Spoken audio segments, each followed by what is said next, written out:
All right, let's jump right in. We all think we know the story of the Great Depression. Stock market crashes, production just stops, right? Right. That's the conventional wisdom. But what if that whole narrative um, sort of misses the main driver?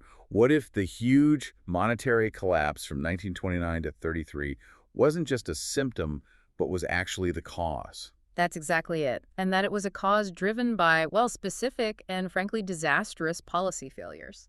And that's the core idea we're digging into today. Yeah, and our source for this deep dive is just a foundational text, A Monetary History of the United States, 1867-1960, by Milton Friedman and Schwartz. They built this analytical narrative to really understand how money shapes economic history. So the story starts right after the Civil War with this huge political fight brewing. A massive one. The whole debate was about how the government should pay back its bonds.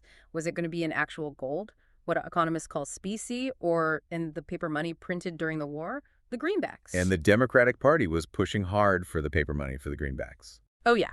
Their platform was famously for one currency for the government and the people. Basically, easy money. Which is always a popular idea. Always. But despite that push, Congress went the other way, the hard money route.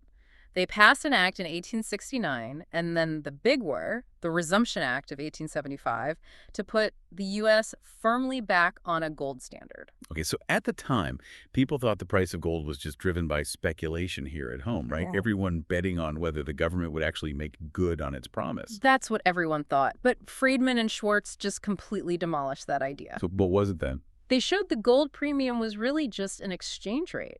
It was governed by something called purchasing power parity. I mean, to put it simply, the price of gold here was mostly determined by comparing U.S. prices to prices in countries already on the gold standard, like Britain. So it was an international issue, not just domestic rumors. Exactly. A global price comparison, not a local guessing game. That is a staggering idea. Now let's connect that to banking.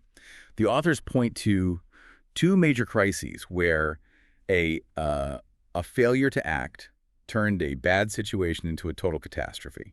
Let's start with 1907. Right. In 1907, the Knickerbocker Trust Company was failing. And the clearinghouse authorities, these are the private bank groups that existed before the Fed was really active, they failed to save it. They just let it go. They did. And that caused a massive restriction of payments and a huge panic. The authors call that failure to act unfortunate and blameworthy. Okay, so now fast forward to the big one. The Great Contraction from 1929 to 33. The Fed exists now. It does, but its policies were just, well, inept. They point to one specific event in December 1930, the collapse of the Bank of the United States. Which was the largest commercial bank to fail in the country up to that point. A huge one. And here's the critical mistake. The other big banks, the clearinghouse banks, made a deliberate choice not to rescue it. And that decision triggered a cascade. A complete domino effect. Each bank failure wiped out deposits, which shrunk the money supply, and that's what turned a very bad recession into the Great Depression. The Fed had the tools to stop it, they just failed to use them. This next story is just wild. The international blowback from what seemed like a purely domestic policy. The Silver Purchase Program in the 1930s. Oh, yeah.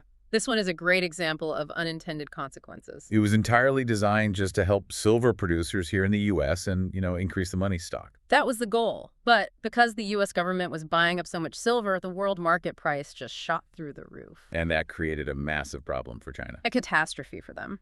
China was on the silver standard. So when the price of silver went up, their currency appreciated dramatically. And that forced this brutal deflation inside the country. So our policy, aimed at helping miners in Nevada, basically destabilized an entire foreign economy. It did. It drained the country of silver and ultimately forced China to completely abandon the silver standard in 1935. It's a shocking example of global blowback. So when you take a step back, the big takeaway from all this seems undeniable. It is. Changes in the stock of money are very closely tied to economic activity. And this is the key. Those monetary changes often have an independent origin. They aren't just a reaction to other events. They're policy decisions or policy failures. Exactly. And they can be the primary cause of these huge economic swings. Which leaves us with a really important question for you to think about. During the New Deal, the government literally nationalized gold. They required all U.S. citizens to turn in their gold holdings at the official price of $20.67 an ounce. even when the actual market price was closer to $33? A huge difference. So if monetary policy has the power to fundamentally redefine the value of your assets, and even your ownership of them overnight, what does a historical precedent like that say about the public's trust in centralized financial authorities today?